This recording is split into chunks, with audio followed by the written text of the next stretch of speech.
My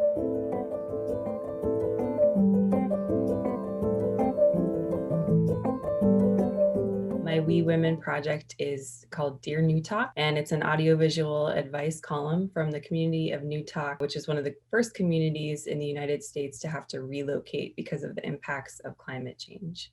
So I grew up in the Yukon-Kuskokwim Delta region of Alaska, which is the same region that New Talk is in. New Talk is about 90 miles away from my hometown. And climate change, we're seeing impacts. Mainly, we're seeing permafrost melt, rapid erosion, and flooding. And so we have several communities in the area that are facing these issues and either having to relocate completely or retreat back from the shoreline of rivers and of the Bering Sea. And so in 2017, the Community Foundation here in Bethel began working with the New Talk Village Council, and they offered to do kind of a storytelling project to tell their story from the perspective of people here in the region, because we've had a lot of journalists coming in to the region to tell these stories. And so the idea was that we would tell it more of like a first person or a firsthand experience. I studied photojournalism, but I pretty much stopped, like as soon as I graduated from college, I stopped working as a photojournalist and I went into work as a teaching artist. So I was going into schools all over, mainly rural Alaska, and working with kids to document stories that they wanted to tell in their own communities. My entire life growing up out here, I saw the impacts of missionaries and the US government and journalists coming in and anthropologists coming in and telling the story of this region. And even though I grew up here, I'm white, I'm not indigenous to this area. And so I never wanted to be that person to come in and take a story and leave with it. And so doing teaching artist work, I felt like I was kind of learning, what my role could be in more like facilitating stories. So I think in doing this project, Dear New Talk, it was really important to me to highlight the resilience and the ingenuity and the way people are adapting to climate change out here.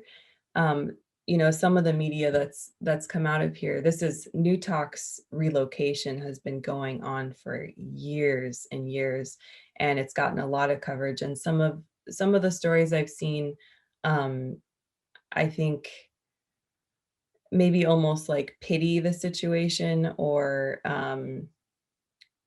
might even make people look like helpless. Like, you know, people know how to like literally like pick up a building and move it away from the shoreline. This is a community that knows how to adapt and knows what to do. It's really a matter of resources and funding. And I also see the New Talk as the first of many, many, many, many communities all over the world that will have to either retreat or relocate off of shorelines as sea levels rise. And so I really I see New Talk as a leader, and I see other communities in the region as leaders in that climate migration that we are all seeing now. And I wanted to highlight that and really show like this sort of like upward energy. And so, when I made pictures, I wanted to show um, people reconstructing and rebuilding and adapting and moving forward on their own terms. And that's what I've witnessed in New Talk, and I wanted to share that and really kind of shift that narrative. Community engagement to me is approaching people and finding out what the story is that they want to tell. So, and not coming in with this assumption of what the story is.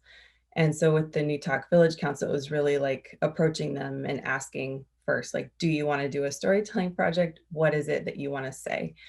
And from there, I think working with people, keeping everyone completely informed with how the work that we produce together will be used and where it will be seen. And so my role, I'm a photographer and I'm a filmmaker, and my role was to go in and to kind of document what's happening in New Talk, document what's happening in Muhtagavik, which is the new community that they're moving to, and then do interviews with community members to kind of talk about what their experience was like with the move. And then also we created memory maps so that different people in the community were able to draw out what they remembered that was on the shoreline, because when you stand on the shoreline in Utah and you look out, you just see water. But if you're an elder or an adult in that community, you have memories of land there, and you remember berry picking or hunting or fishing. And so I wanted to help document that. And so we had people draw out their memories. My goal with this project is to obviously raise awareness about the climate crisis and just kind of join that chorus of people all over the world who are saying, like, this is an emergency and we're seeing impacts now. Um, and then more specifically, my goal is to shine a light on what communities in the Yukon-Kuskokwim Delta are doing as a result of climate change and impacts of climate change, and to really highlight the leadership in these communities and the way that people really are taking charge, because we have to. I'd like to bring the exhibit out to Bethel and to Newtok and Mukhtarvik so that people can kind of have almost like a mirror reflected back and see just how powerful the work that they're doing and the relocation projects are, and to inspire.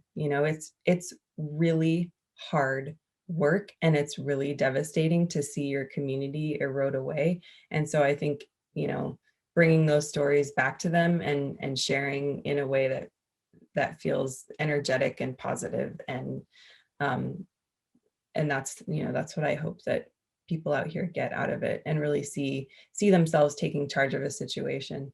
What we've seen in journalism and in storytelling is we've seen stories through a white male lens. And in order to shift the world, the way that we see the world, the way that we live in the world, we have to have new perspectives.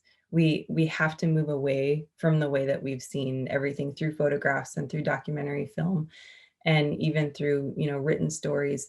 We need Indigenous storytellers. We need people of color telling stories. We need women and non-binary people telling stories. And that is truly the only way to get a more honest, relevant, truthful grasp on what's happening in the world.